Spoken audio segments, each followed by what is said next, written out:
Hello everyone, welcome to my channel. मैं आज फिर आई हूँ नए व्लॉग वीडियो के साथ। तो बेसिकली ये व्लॉग मेरे हेयर स्मूथनिंग ट्रीटमेंट का है। मैंने अराउंड 3 to 4 डेज़ पहले हेयर स्मूथनिंग कराया था, तो मैंने सोचा कि क्यों ना इस प्रोसेस का वीडियो बनाऊँ और आप लोगों के साथ शेयर करूँ।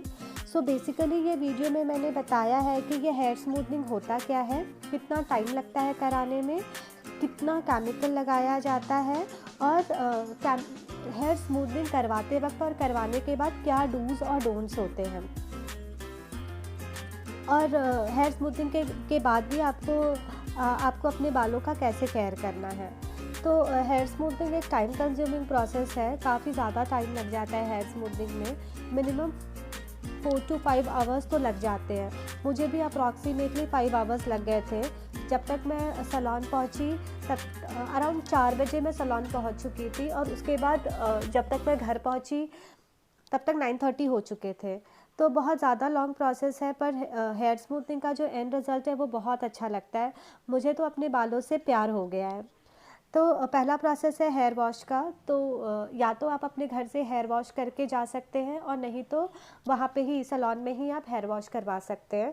पर अगर आप घर में हेयर वॉश कर रहे हैं तो आप ध्यान रखें कि आपको सिर्फ नॉर्मल हेयर शैम्पू करना है, उसके बाद कोई किसी तरीके का कंडीशनर अपने बालों में नहीं लगाना है। अगर आपने सोचा है कि अगर आपको हेयर स्मूथनिंग करवाना है तो आपके बालों में मेहंदी नहीं लगी होनी चाहिए, या किसी तरीके का केमिकल ट्रीटमेंट आपके बालों में नहीं होना चाहिए। अगर आपने अपने बालों में मेहंदी लगवाया है, या अगर रिसेंटली आपने अपने बालों को कलर करवाया है, तो आपको मिनिमम 45 डेज़ तक वेट करना पड़ेगा हेयर स्मूथनिंग के लिए। तो आप प्लान कर सकते हैं उसके अकॉर्डिंगली। तो सेकंड प्रोसेस है बालों को सुखाने का। आपके बालों को अच्छी तरीके से ब्लो ड्राई किया जाता है। उसमें कहीं भी किसी भी कॉर्नर पे, कहीं भी रूट्स में आपके बाल गीले नहीं होने चाहिए। अच्छी तरीके से पहले टॉवल से जितने भी पानी है उसको पोंछ दिया जाता है, और उसके बाद ब्लो ड्राई से आपके बालों को ड्राई कर दिया जाता है।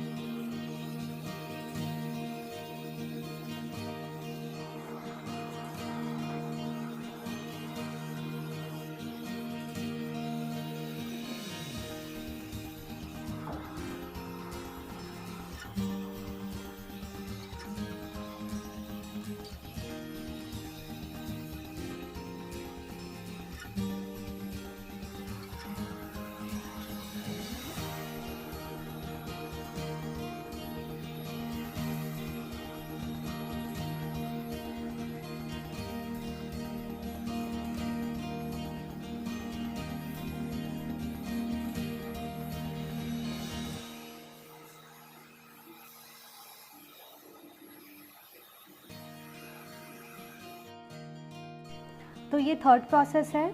हमारा फर्स्ट प्रोसेस था हेयर वॉश, सेकंड प्रोसेस था ब्लो ड्राई, ये थर्ड प्रोसेस है जहाँ पे आपके बालों में अच्छी तरीके से पार्टीशन कर दिया जाता है, और आपके बालों को 4 पार्ट में डिवाइड करके और छोटे छोटे सेक्शंस लेके और उसमें केमिकल लगाया जाता है।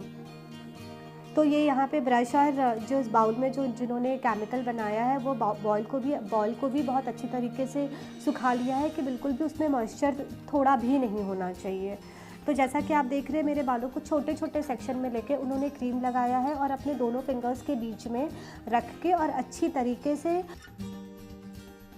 बालों को फिंगर्स को आगे पीछे करके और उसको क्रीम लगा रहे हैं। तो बेसिकली इसका ये मतलब होता है कि आपके एक एक बालों में बहुत अच्छी तरीके से क्रीम लग जाना चाहिए, और ये रूट से 1 इंच छोड़ के क्रीम लगाते हैं। मतलब आपके रूट में बिल्कुल भी ये जो केमिकल जो लगा रहे हैं वो नहीं लगाना चाहिए। इससे आपके बाल डैमेज हो सकते हैं, या तो फिर अगर आपको किसी तरह का एलर्जी है, स्किन एलर्जी, तो वो आपके स्कैल्प को थोड़ा ईची कर सकते हैं या ड्राई बना सकते हैं, या किसी तरीके का आपको एलर्जी भी हो सकता है। तो ये आपके स्किन को बिल्कुल भी टच नहीं करते हैं, आपके स्कैल्प को बिल्कुल भी टच नहीं करते हैं। बस आपके स्कैल्प से छोड़ के वहाँ पे, और उसके बाद फिर क्रीम लगाया जाता है।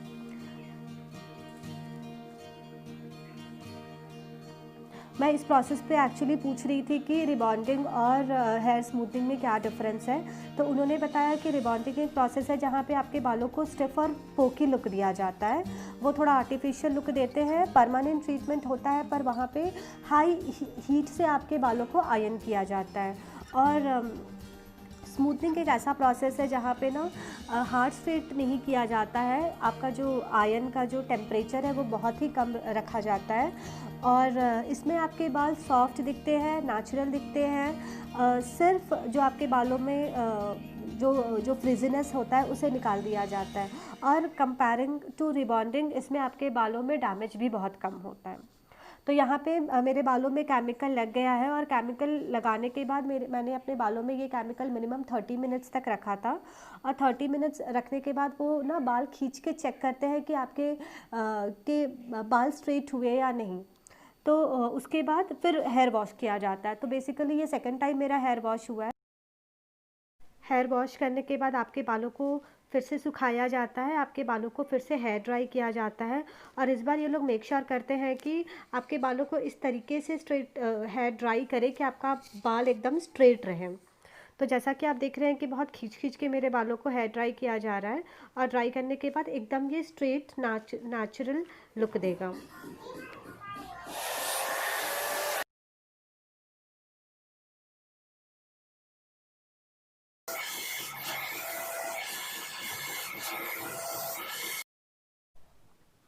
हेयर स्मूथिंग काफ़ी लंबा प्रोसेस है और इसे कराने में लगभग 5 to 6 आवर्स लग जाते हैं। मुझे भी अराउंड 5 आवर्स लग चुके थे। मैंने कोशिश किया है कि वीडियो को ज़्यादा कट ना करूं, कि जो प्रोसेस है वो आपको अच्छी तरीके से और क्लियर दिखाऊं। बस मैंने यहाँ पे वीडियो को थोड़ा स्पीड में कर दिया है और मतलब हर एक प्रोसेस का थोड़ा थोड़ा वीडियो मैंने कट कर दिया है कि ताकि ये ज़्यादा वीडियो ज़्यादा लंबा और बोरिंग ना हो जाए।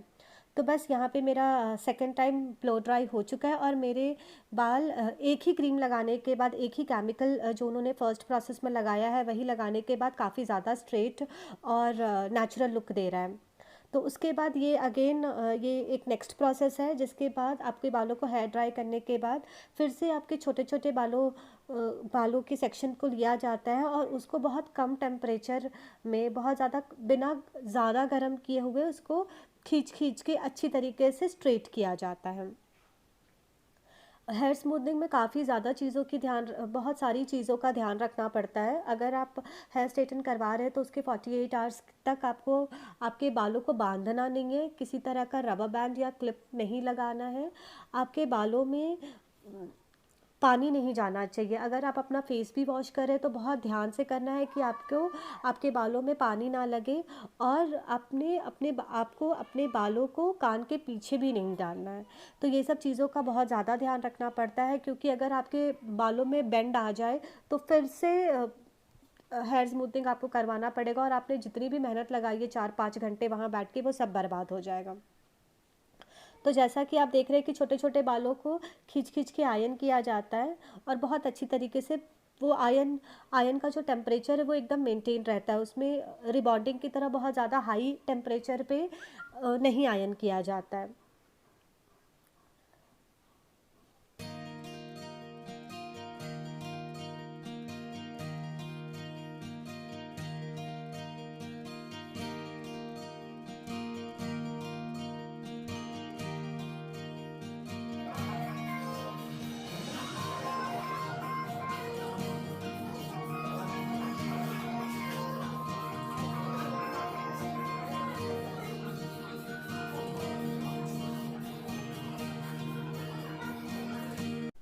तो ये अगेन फिफ्थ प्रोसेस है हेयर स्मूथनिंग का।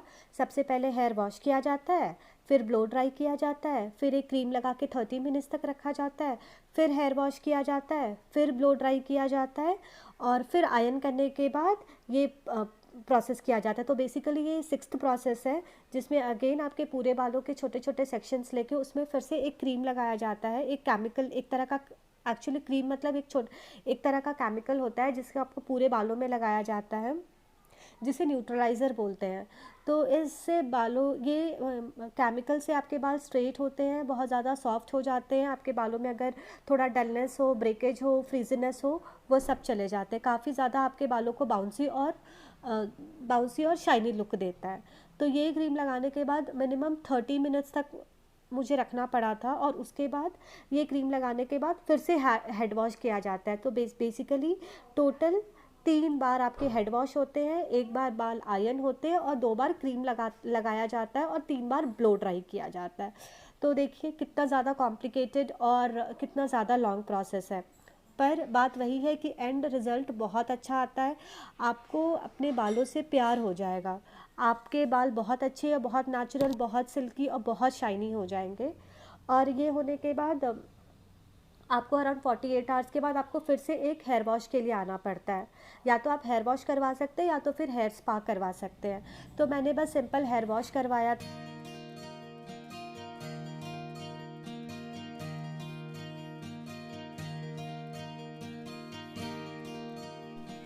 तो ये थर्ड टाइम मेरे बाल वॉश हो रहे थे, और फाइनली ये वॉश होने के बाद फिर से मेरे बाल को ब्लो ड्राई किया गया, और उसके बाद फाइनली मेरा complete process of hair smoothening complete हो गया। तो आगे मैंने कुछ पिक्स लगाई है जिससे आपको पता चलेगा कि मेरे बाल कैसे लग रहे हैं, और मैं ये स्ट्रेट हेयर में कैसी लग रही हूँ। तो अगर आपको ये वीडियो कुछ यूज़फुल हेल्पफुल लगा हो तो मेरे वीडियो को लाइक शेयर एंड सब्सक्राइब करें, कमेंट करें कि कैसा मेरे पे ये लॉन्ग स्ट्रेट हेयर सूट हो रहा है या नहीं। मैं फिर कोशिश करूँगी एक नए वीडियो के साथ जल्दी ही आने का। तब तक के लिए बाय, टेक केयर।